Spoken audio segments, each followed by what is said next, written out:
Hey, First Things First listeners, before we start the show, I wanted to tell you about our brand new Fox Sports app and website, foxsports.com, reimagined for the modern sports fan. Go ahead, download the new app right now. You don't even have to pause this episode. Every day on the new app and website, you'll see the top stories in sports. Plus, a rich world of written content, videos, social media, and analytics to give you a 360-degree view of the most important stories of the day. Streaming live TV has never been so easy or elegant. Every Fox Sports game, including all pregame and postgame shows, as well as the televised version of this show, just a click away. For the extra invested fan, we also go deep with real-time wagering lines, trending prop bets, win probability, and key player projections. So download the new Fox Sports app or visit www.foxsports.com. Now let's start the show. Good morning, everyone. Welcome to First Things First. Jenna Wolfe alongside Nick Wright, Kevin Wilds, Antoine Walker is with us. We made it to Friday, and lucky for us and lucky for you, we've got a wonderful jam-packed show this morning. Coming up, is it title or bust for Giannis? We will let you know. Are the Yankees and the Dodgers on a World Series collision course? After one game, asking for a friend. And Michael Vick will join us in a little bit to talk about one of the biggest questions heading into the NFL season. Who's going to have a better start, Cam or Tom Brady? But we start this morning with a little Bron in the bubble. LeBron James and Anthony Davis combining for 24 points in the first half of the Lakers' scrimmage loss to the Mavericks last night. Hey, guys, we talked going into the game about what we expected from LeBron last night, and he didn't miss a beat, clearly. Nick, start with you. How did the King look in his bubble debut? Oh, how did he look? What an interesting phrase, Jenna. What an interesting question, because obviously he played great. The greatest player in the league and the greatest player ever picked up right where he left off, reminding everyone he's still the best player alive. But that was not my takeaway from yesterday. My takeaway from yesterday was LeBron James appears to me to be engaged in a level of psychological warfare against the rest of the NBA. Because here's how LeBron James looked. Like a senior citizen. Did you see the beard? Like, LeBron, for the record, is the exact age I am. If I showed up from quarantine looking like that, he's not filling in his bald spot. He's letting the hair show what it actually is. The beard, I mean, that looks... He's 35 years old. And I think it is intentional to remind all the young bucks of the league, listen, I might be an old man, but I am still bigger, I am still stronger, I am still faster. Antoine, look at these other famous people around LeBron James's age. Can we show the graphic of other people age around LeBron's age? I mean, he's younger than everyone on this list aside from Michael B. Jordan. He's a decade younger than Mahershala Ali. And look at these are the guys, they're all older than LeBron except for Michael B. Jordan. And look at him. I love this tape. He looks like he's 50. And so Antoine, for a guy who is always, he has shown the ability to, adjust his hairline and look however he wants to look. I truly believe this is an intentional psychological swipe at Giannis and Kawhi and Harden and all the younger next generation of stars in the league. I love it. Your take on that, Antoine? Honestly, Nick, I'm going to tell you what this is. This is the bubble. Being in the bubble, he cannot have the maintenance that he needs to take care of his hair, his beard. No They shot, can't come in a Luka got a haircut. No, they cannot come in the bubble. So he said, you know what? They built a barbershop. I gotta let the great. Yeah, but that's not LeBron's guy. That makes him look magical. That makes him look like he's got a full head of hair. So he cannot bring his guys to the bubble. So that's why he's stuck right now. So he's probably saying, look, you know what? I'm gonna let the gray show. I'm gonna have to let the ball spot go, and you gotta blame it on the bubble. It's tight. You're not letting no outside people in. So guarantee you, once the families are able to come, that beard will be black. Guarantee it. Oh, I'll take that bet. I'll take that bet. I'll take that. I think it's going to go longer and grayer. It'll look like ZZ Top eventually. All right, Nick, what you were saying, that he's sending a warning to Giannis and Harden. The Harden warning is interesting. It's like, oh, you're the guy with the beard? I'm the guy with the beard. Not only am I going after you're going to win the ring, I'm also going to take your whole brand and marketing. But seriously, Antoine, I wanted to get your take on this, because it's a funny take, but I think it has some and it does have some roots in truth. I want to put up the picture of Tatum and LeBron that Tatum posted this when he was 14. He's like, hey, follow me. It's me, Larry Hughes' nephew. When you were playing in the league, and you famously played against, I think, Jordan, your first game, was there a guy that you looked up to when you were growing up or coming up that you had a problem playing against because you were sort of in awe of someone? Is that an actual factor in a game? Oh, without question. I was in awe of the Chicago Bulls. Growing up in Chicago and just watching them play, and then now my first game was against the Chicago Bulls. It was just playing against them. I was in awe. I couldn't believe I was on the floor against Jordan, Pippen, and Rodman.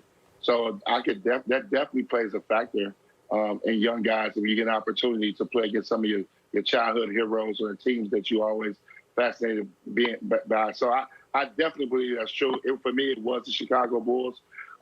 Being able to be on the floor with them after watching them and rooting for them, winning 3 titles, and now my first game was against them. So it definitely was that. Hey, can I bring this back to just the game last night? Because it was exciting to finally watch LeBron get back out there. I think we might have been worried a little bit whether he would actually play. Oh, he played.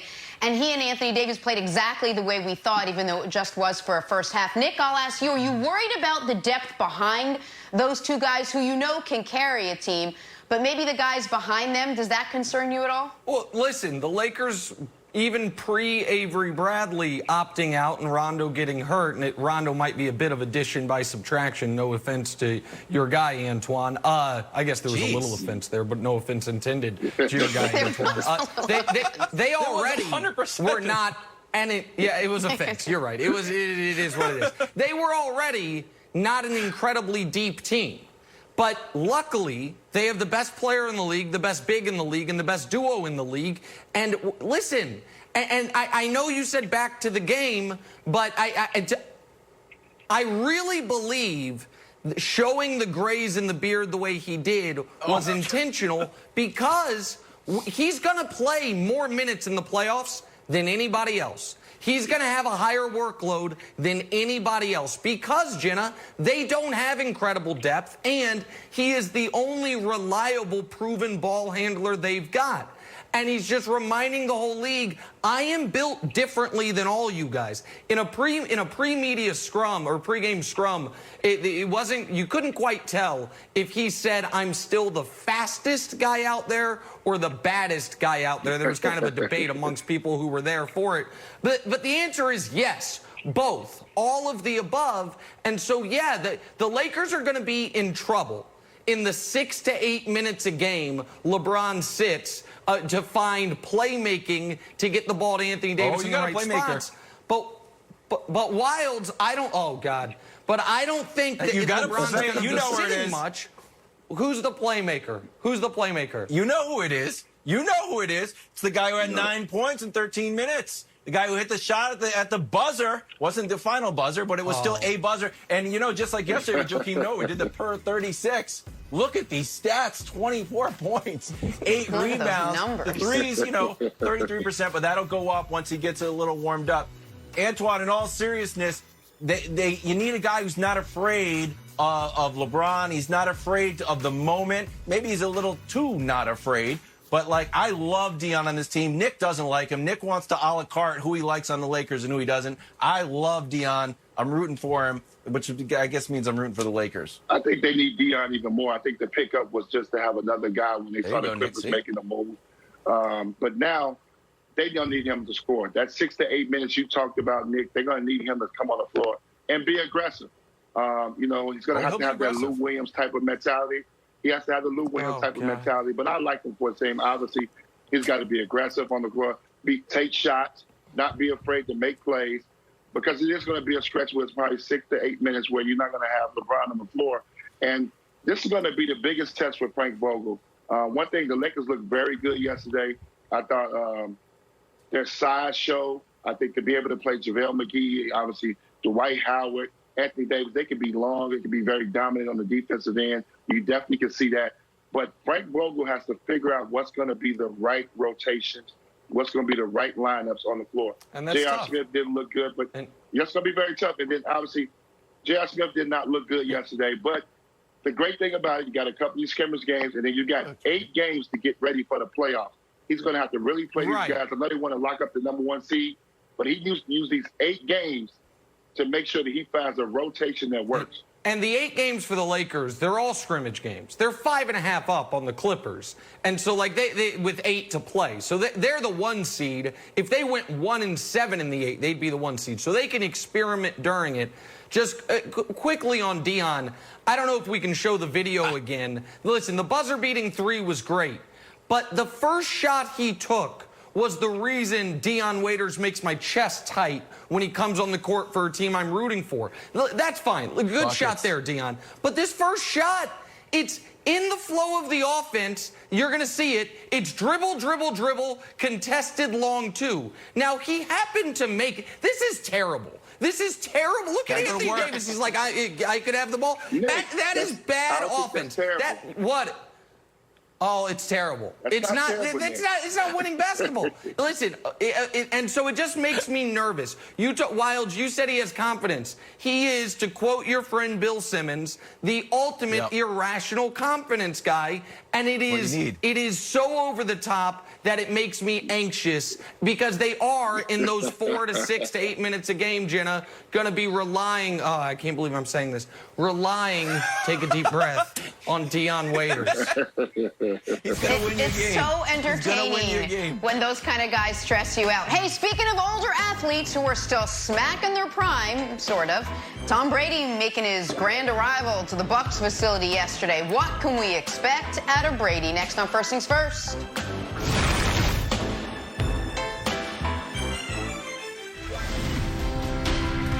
Okay, I'm going to say it. I didn't think I would. I kind of like the virtual fans. I kind of really like it. You can check them out tomorrow on Fox. Cubs clashing with the Brewers at 1, Dodgers, Giants at 4. And then you got the Yankees facing the World Series champion Nationals at 7 o'clock. Celebrate the return of baseball. Special triple header tomorrow, only on Fox and the Fox Sports app. Back here, First Things First, with former quarterback Michael Vick talking current quarterbacks Tom Brady and Cam Newton.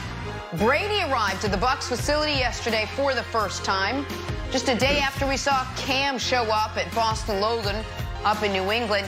Michael, both guys going into the season with ridiculously high expectations. So, assuming Cam is your quarterback there, who do you think has the better start to their season, Tom Brady or Cam Newton? I would have to say Cam Newton. Cam is not playing in the strongest division right now. The Buffalo Bills being the toughest opponent.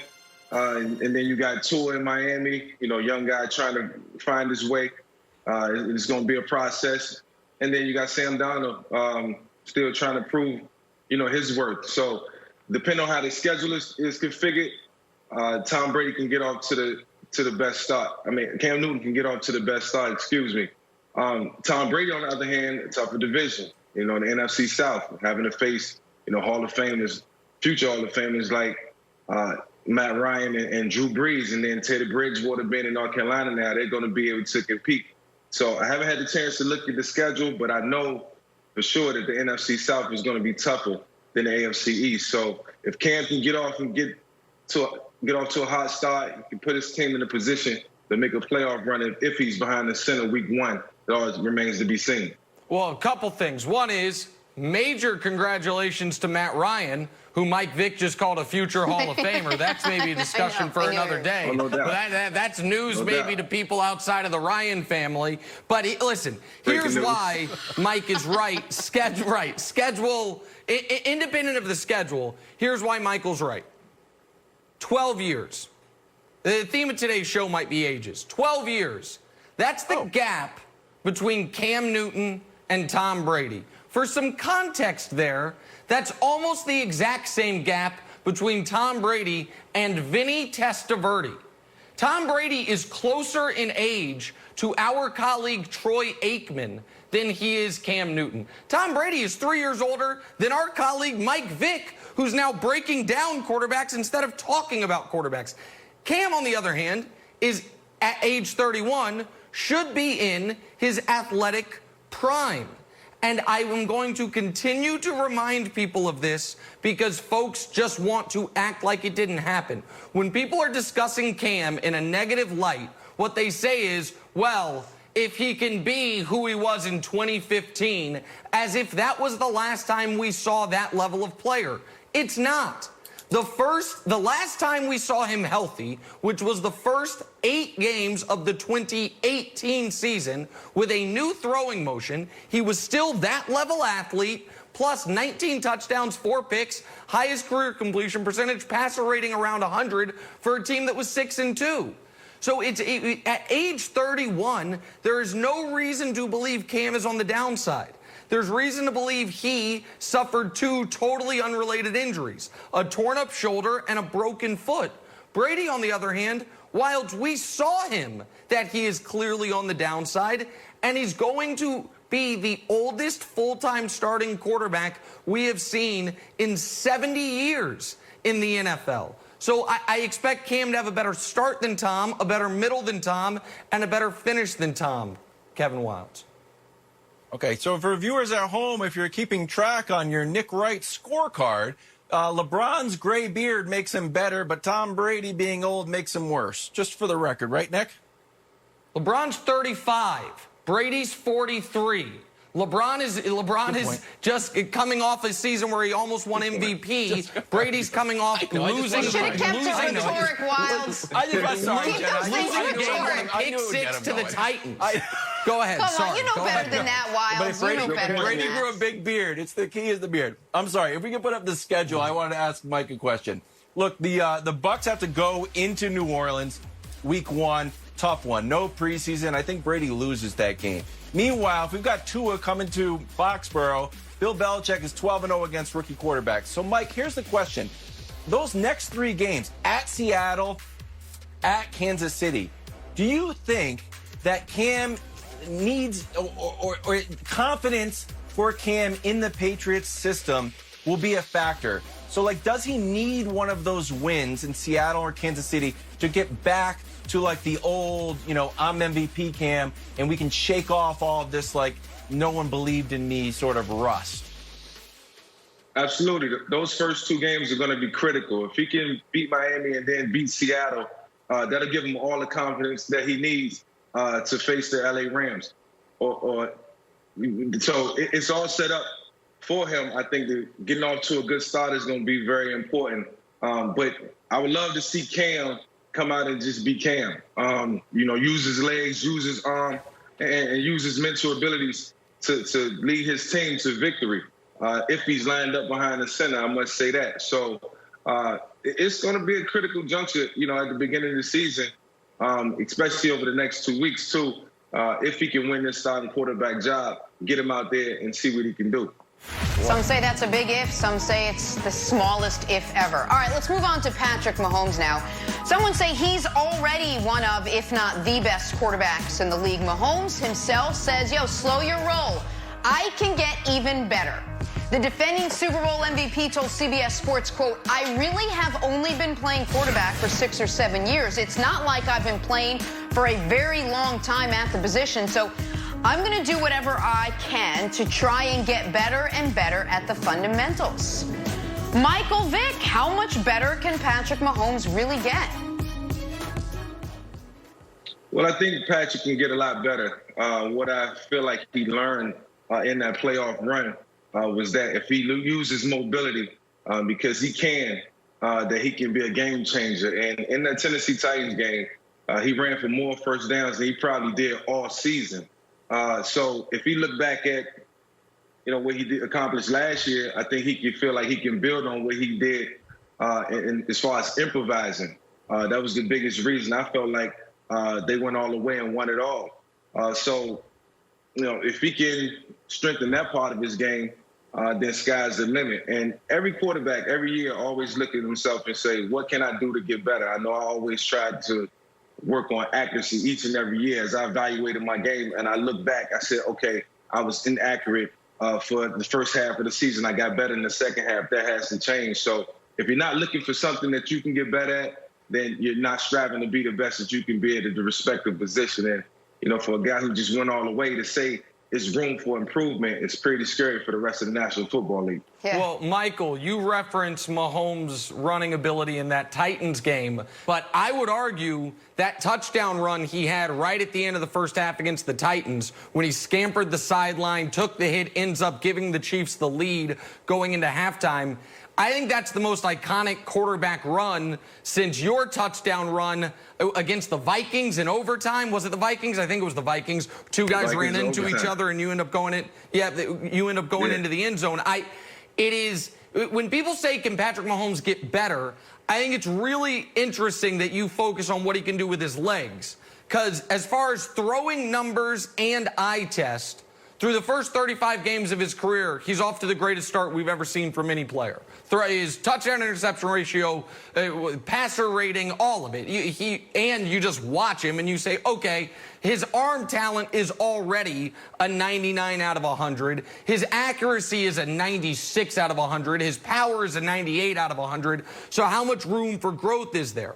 But Mike's absolutely right. We never really saw him fully use his legs the way he did in the playoff run up to that point in his career. And as long as his arm stays the same, if you all of a sudden have to, instead of dead rush the passer, quarterback contain the passer, you're kind of drawing dead. To use a cross-sport analogy, it's the question people ask, what if Giannis develops a 3?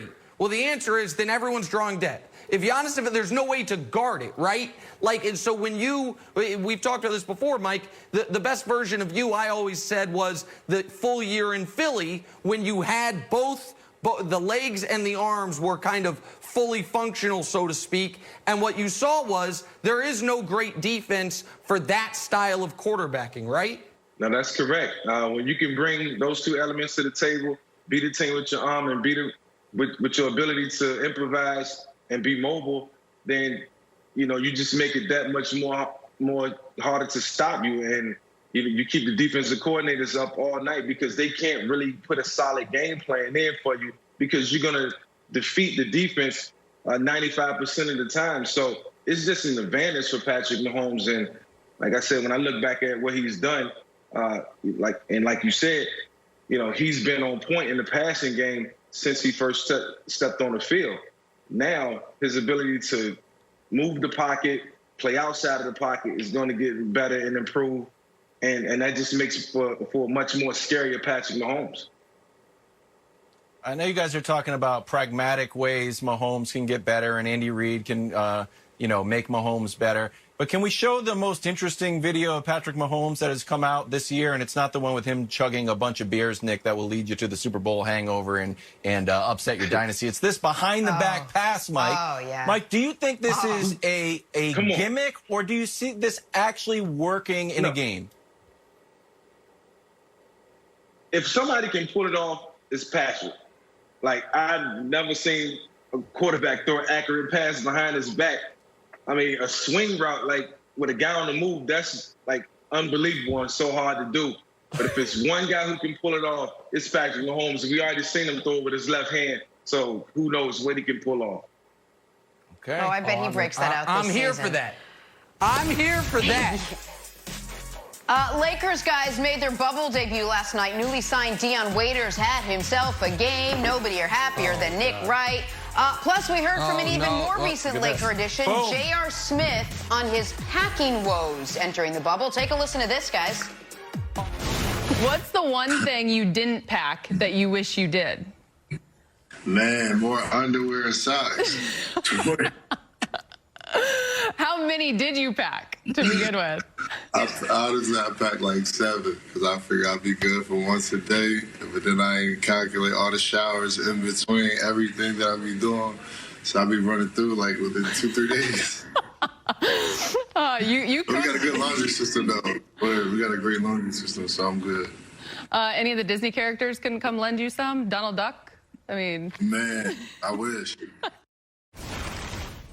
Lakers Mavs last night. Dion Waiters played 13 minutes in his first game as a Laker, chipping in 9 points, 3 boards. Nick, Dion Waiters' debut was blank. Exactly like when Wild said, I have a story to tell you. It's anxiety-inducing. Because I saw him come on the court. First time he touches the ball, he dribbles roughly 17 times between his legs so he can take a contested 17-footer. Like, come on, man. That's what are we doing? Does it go in? And it goes in. It did happen to go in. That's very results-based analysis. Antoine, it makes my heart palpitate.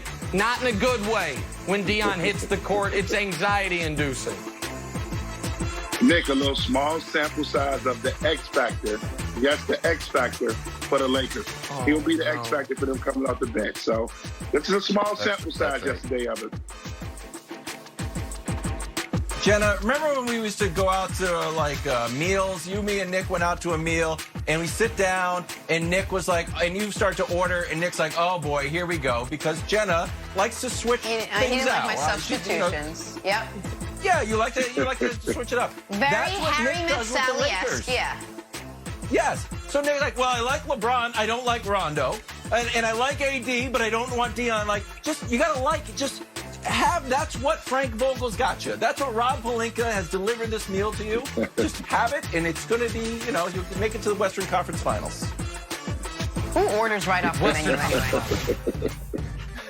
On to the Greek Freaks bubble debut, guys. Bucks picking up right where they left off, beating the Spurs 113-92. Giannis, 22 points on 13 shots. Nick, Giannis's bubble debut yesterday was blank. Expected. Here's the deal with where Giannis is in his career. It is a very similar place to where LeBron was at the end of the 2000s, 2008, 2009-ish. If you want to have any chance of slowing him down, not only do you need the exact right personnel, you need a week or so to game plan specifically for him. On any individual one-off matchup throughout the regular season or in the restart, he's going to do exactly what he wants. And he might do it through the whole postseason. But you better have a guy like Bam and a coach like Spo and the time frame of a 2-week, 7-game series if you want to ever have a chance of slowing him down. So, I mean, Antoine, this is what I expected from Giannis because this is what he's been doing in these spots over the last 2 years. I thought he was MVP-ish. I thought you see why he's going to probably be named the MVP of the league. I thought he defensively was great. Nick, you talked about it when you gave your awards. He's probably going to be Defensive Player of the Year. He was great defensively with 3 steals, just the way he defends. But it is expected. I mean, I think he obviously he's having a monster year. But to take the break and then to come up and see him yesterday, and I know it's a scrimmage game, you don't want to take too much out of it. But I thought he was great. And it shows why he's going to probably be the MVP this year. I wrote unique. I didn't write interesting. It was interesting, but I wrote unique. He had 22 points in 21 minutes. Now, he only averages a little bit less than 31 minutes in real games. These games are only 40 minutes. He played in the fourth quarter. No other stars played in the fourth quarter besides Nurkic. Here's his quote after the game. I feel like I was tired. Obviously, we got 2 more scrimmages, 8 more games before that. I just want to get into basketball shape. I want to be able to run down the court for 35 or 40 minutes and not get tired. Nick, this would be a real increased workload for him. So I think the rest of the league is going to be in trouble if he's going to win the MVP only playing 31 minutes a game. And now in the playoffs, he's going to ramp up to 40. So here's the only critique on that. And I've talked about this a bit before. I think the 30 minutes a game in the regular season actually could work against him in the postseason because he has so little experience this year playing 40-ish minutes, which he's going to have to do in the postseason. I don't think he's banked the rest from the regular season. I think there is a chance if you're going to beat Giannis, it's going to be because he is not used to the way some of these other guys are that, hey, I got to play 42 minutes in a game. And so that'd be one of my only, listen, I think the Bucks are going to cruise to the NBA Finals. But, Jenna, one of my only concerns is, does Giannis not have enough reps where he had to play 23 of 24 second-half minutes because that's not what he's had to do the last couple years? All right, we talked about Giannis, we talked about LeBron and AD, who both had big nights last night. Let's talk about the rest of last night's bubble slate. Nick, the player you were most intrigued by from yesterday's scrimmages was blank. Boban! Good God, that's Boban Marjanović's music. 17 and 13. And listen, if the standings hold and we have a Clippers-Mavs first-round series, the one thing the Clippers don't have is a real front court. Listen, Montrezl Harrell's excellent, but he's 6'7". Ivica Zubac isn't at the bubble yet, I don't believe. And even if he is, he's Ivica Zubac. I know Clippers fans will be like, no, look at his field goal percentage allowed in the pick and roll. Stop it. If you're in the first round, if the Mavs want to throw out there Kristaps and Boban, 2 7'3" guys, that could be a little hairy for the Clippers. So Boban in spot duty. That's my answer, Antoine. I like Damian Lillard. And the reason why I'm saying Damian Lillard is because he had to be ecstatic to see a healthy team, to be out there to see his full team and the capabilities that they can have and making this late playoff run. I'm not on the Portland bandwagon yet, but they look pretty good healthy. They're a team. They're going to probably end up, if they make the playoffs, playing the Lakers. I don't think the Lakers are looking forward to playing a healthy Portland Trailblazers team. So, but I think Damian Lillard saw that with his team. I think he's going to be more energetic over this next 2-3 week run to make the playoffs. Antoine, hop on the Portland bandwagon. I accidentally put myself there. I started to try to needle Nick about the Lakers and this revamped Portland team now at Nurkic. All of a sudden, I'm watching, the bench players for Portland at 3 in the afternoon on a Thursday. So there's plenty of room on the bandwagon, but it is, will mess up your TV experience. I almost got on it. I ain't there yet, Kev. I'm almost there. Come on. Yeah, I'm there. Who do you got, Kevin? Oh, I got Who's your Nurkic. player? I got Nurkic, obviously. I'm a big Blazers guy, Nurkic. Okay, obviously, but we didn't actually say that. On to the bubble schedule today. Sixers, Celtics, Rockets, and defending champion Raptors on the docket, or in other words, all my plans wrapped up into one sport. Nick, the player you are most excited to watch today is blank. One of the most intriguing players of the remainder of the NBA season, Jason Tatum. Is Jason Tatum going to walk through door number 1, which is continue his play from February, averaging 30 a game, winning player of the month, en route to being a true star of this league? Or is he going to walk through door number 2, which is continuing his play from last year's postseason, which ended with him averaging 12 points on 36% against the Bucks? Tatum. I want to see Tatum in the scrimmages, the regular season, and the postseason. The Celtics will go as far as Tatum can carry him. Antoine, I'm very intrigued by him. Nick, I'm intrigued by Ben Simmons. I want to see this new position. I want to see him at this power forward position, see how he can work out there. In my career, Rick Pitino came in. I was a small forward when I came in the league. He moved me to power forward.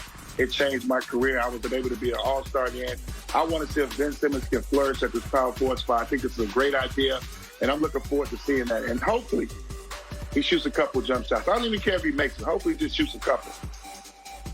He's not going to. We won't make them, and I don't think he's going to take them. I'm going to go with Harden, and I want to give a special shout-out to, ready for this? The Mario Karters, who 11 hours ago, although this is a screen grab, so it's probably more hours ago, put this on Reddit, saw that the depth perception in the bubble will be really good for shooters. Reference Duncan Robinson, who is not on the Spurs, he's on the Heat. And Seth Curry went 6 for 6. Here was Terrence Ross. The depth perception in these gyms is perfect. Don't let a shooter get hot. So there's no fans in the background. There's no, videos in the background. So I can see Harden come out and really light it up. We might see record-breaking numbers from Harden. I'll throw that out there. Record-breaking. Wild. Heard it here first. Heard it here second.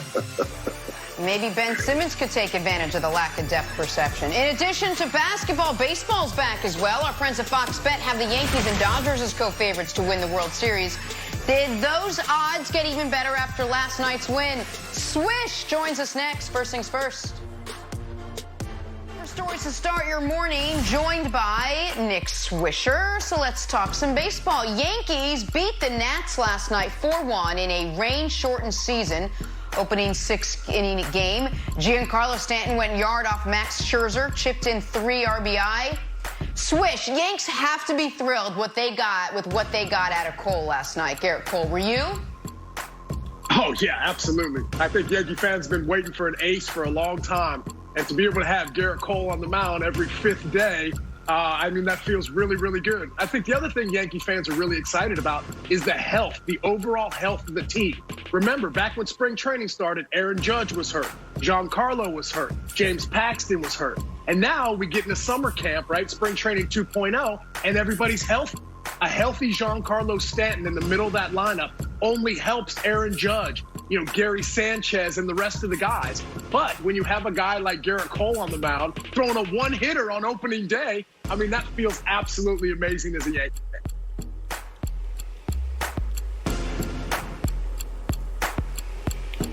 And I would say, I mean, my apologies. I thought Wilds was going to go. My bad there. That's my fault, America. If you're a Yankee fan, and I tell you, here's how the season opener is going to go. Garrett Cole is going to throw a complete game one-hitter. You'd say, oh, my God. Now, it's a little bit of an asterisk on the complete game, but it was a complete game one-hitter. And here's how you're going to score your first runs of the season. Aaron Judge is going to have a slap single to left field, and then Giancarlo Stanton's going to mash a 2-run bomb. Like, that's even without DJ LeMahieu in the lineup yet, that's the formula for the Yankees. Judge get on base, Stanton hit him home. And so you've got to be Yankee fans thrilled, even at the shortened game, with what your stars were able to produce yesterday, Wilds. Hey, Swish, is there a difference for Stanton's confidence of like hitting, a regular home run versus hitting a mammoth home run like he hit yesterday? Yeah, I think so. I think just in general, you got to remember the first 2 seasons that Giancarlo's had in New York have been injury-ridden. So for him to jump out of the gates the way that he did last night with that mammo bomb, 460 feet, I saw the stat cast, for him to be able to get that home run and to have the timing off of somebody like Max Scherzer, that is huge moving forward. For the guys to be able to jump out, I mean, you saw the Nationals hitter, defending champs, only 1 hit during the entire game. So for the Yankees to be able to have the timing, to be able to have Aaron Boone have those guys ready to play, and to be able to get ready for that short 60-game season, you got to jump out. You got to jump out to a hot start, because if you don't, your season could end really soon. But I think, Swish, you said health is going to be key for the Yankees, and after what you saw last night, they look to be in great shape. Let's go to the West Coast now. Dodgers handled the Giants. 8-1 your final there. Mookie Betts, 1 for 5 in his Dodgers debut. Kiki Hernandez, 4 for 5 with a home run, 5 RBI. Should mention Clayton Kershaw scratched from his start last night. Swish, what did you take away from the Dodgers offense in this one? Oh, awesome. And I think what's great about the Dodgers offense yesterday was it wasn't their star players, right? Kike Hernandez coming up with a huge 4-hit game, 5 RBI. I mean, that was awesome, right? Bellinger went 1 for 4, Mookie went 1 for 5. But to be able to have the rest of the supporting cast show up and do their part, that's the most exciting part about what the Dodgers have. They don't just have stars. They have role players that show up and do exactly what they need to do. And also, give credit to Dustin May, right? I mean, Clayton Kershaw goes on the IL at the beginning of the day. Dustin May, a rookie last year, comes up and does a tremendous job for them. Let's give him a lot of credit as well. Swish, I've got a personal question for you that Nick has been making fun of me about. How many favorite baseball teams am I allowed to have? Because I'm a Red Sox fan. I grew up a Red Sox fan. The last game of the Red Sox season, Mookie Betts wins the game by sliding across home plate. Then Mookie leaves. My heart is broken. Now he's sliding across home plate. And I'm like, you know what? Rather than be upset, I'm just going to become a Dodgers fan as well. Are you okay with that? Yeah, Kev, I feel like you got a lot of love to give, brother. You know what I'm saying, man? Just give it out. You know what I'm saying? We need love in this world right now. If you want to love all 16 teams going into the playoffs, baby, you got it, brother. You got it. Thank you. Kevin Big Love Wilds, a sports polygamist. It's repulsive, to be totally honest with you.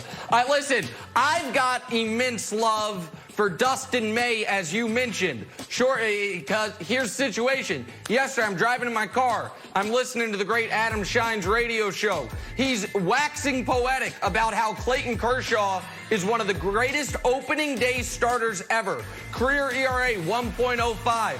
So I'm in my car, drive across the GW Bridge, get into New Jersey, open my Fox Bet app, put it all on the Dodgers. Then, turn on the game, Kershaw scratched. I'm like, what the hell happened? Why isn't he playing? But thankfully, Kike Hernandez, and Dustin May had my back, even though Mookie wasn't great. So, got some money for the weekend, and so I feel better. And so appreciate all the Dodgers bailing me out there, Jay. It's so hard to feel sorry for you with your gambling woes, Nick, but I do a little bit. Let's talk the new playoff format now. That's a big win. The MLB Players Union agreed to the expanded 16-team playoff format for the 2020 season. Swish, more postseason baseball. Love it. Absolutely love it. I mean, this right here, this is our chance to get Mike Trout into the playoffs, guys. This is the one right here. 16 teams, more than half of the teams will be going to the playoffs this year. I think it's great. We're going to have a lot of baseball. There's not going to be any more wild card games. It's going to be the traditional 1 versus 8, 2 versus 7, and so on. So I think this is awesome, right? 3-game sets rather than that 1 game. I think it's amazing just to have more players in, right? Just to generate more eyes on the game, because everybody appreciates playoff sports way more than they do regular season sports anyways. So I think you nailed it, Swish. I think getting Mike Trout in there and introducing him to a national audience, we know he's the best player in the league, but he's still probably an underrated star in the national media, or just like the national sports fan. Nick, Wright, do you think this ever goes back, or do you think this is going to be a success and here to stay? Well, a couple things quickly. One, it should be noted, Trout, last time we did see him in the playoffs, I think it was the World Series champion Kansas City Royals sweeping him out of it. Neither here nor there. Here's my only concern, because I love it for this season, because this season's so weird. If we're going to continue with the expanded postseason over a 162-game season, I would propose 14 instead of 16, meaning 7 teams per league. How do you make that work? Truly incentivize being the best team in your league for that year. Right. That one team gets a bye. And then you have 2 versus 7, 3 versus 6. Because, for example, last year in this format, you would have had the 107-win Astros against the 78-win Rangers in round 1. To me, that wouldn't be fair. So if you're going to do this for a full 162-game season, Swish, make it 14 instead of 16. Give the team with the best record in each league a bye into the divisional round. To me, that's kind of threading the needle there, Swish. Yeah, 100%. Definitely incentivize the best teams, because why would you want to have the best record in the league if you still have to play the first round of the playoffs anyways? Nick, I totally agree with you. Let those guys know if they are the best team in their league that they definitely appreciate those 2 or 3 days off to get ready for the rest of the playoffs. Yep. All right, let's move on to tomorrow night's lineup on Fox. Triple header here. You got Brewers, Cubs, Giants, Dodgers, Yankees, Nationals, a bevy of games to choose from. Nick Swisher, what are you most looking forward to in tomorrow's triple header on Fox? I got a little something on each game, right? I got the Dodgers, the Giants. I want to continue to see the Dodgers doing what they know how to do, and that's winning ball games. They have such a potent lineup from 1 through 9, and now with the added DH in the National League, only gives them a little more versatility. I think the other game that I'm really excited about is the Twins versus the White Sox. I think there's a lot of excitement, a lot of buzz about the White Sox right now with that young core that they have. And also, too, I think with the Yankees Nationals, I'm excited to see how James Paxton is. He was hurt early this year in spring training, but now obviously with spring training 2.0, he is ready. Him versus Steven Strasburg, who was absolutely electric last year in the playoffs. Super excited to see those two guys go at it. And I'm going to mention one of the games for the you Dodgers, didn't mention, Nick, Swish. now that I'm a Dodgers fan. Okay, of course you are. All the fans. Cubs. All the Listen, fans. Go ahead, Nick. Oh, Cubs fans. The Cubbies, that's right. Listen, here's the thing. It was Swish. This might be the last year this group of guys is together. And I know they won that one World Series, and so people in Chicago are thrilled about it. But they've only had one LCS or later win other than the World Series year. I want to see what that group of guys can do in what might be their final year together. They get to take on the Brewers, so I'm excited to watch that one, Jenna. Nick Swisher, thanks so much for being with us. Check out the triple header on Fox tomorrow night. Have a great weekend, everyone. Be safe.